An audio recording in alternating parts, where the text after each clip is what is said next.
मुल्क के बेशतर इलाकों में मौसम सर्द और खुश्क, जबकि पहाड़ी इलाकों में शदीद सर्दी है। आज़ाद कश्मीर, पंजाब और बालाई सिंध में शदीद धुंध का राज है।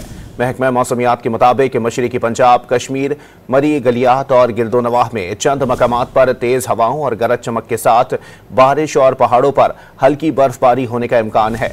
लेह -13, अस्तोर -12, गोप्स -11, स्कर्दू -10, कालाम -8, हुंजा -7, बगरोट, गिलगित -6, दीर, पाराचनार, कल्लात और रावलाकोट में -3 डिग्री सेंटीग्रेड रिकॉर्ड किया गया।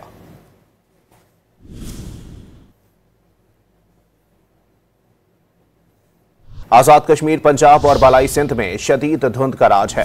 महकमा मौसमियात के मुताबिक मशरकी पंजाब, कश्मीर, मरी, गलियात और गिरदोनवाह में चंद मकामात पर तेज हवाओं और गरज चमक के साथ बारिश और पहाड़ों पर हल्की बर्फबारी होने का इम्कान है। लेह -13, अस्तोर -12, गोप्स -11, स्कर्दू -10, कालाम -8, हुंजा -7, बगरोट, गिलगित -6, दीर, पाराचनार, कल्लात और रावलाकोट में -3 डिग्री सेंटीग्रेड रिकॉर्ड किया गया।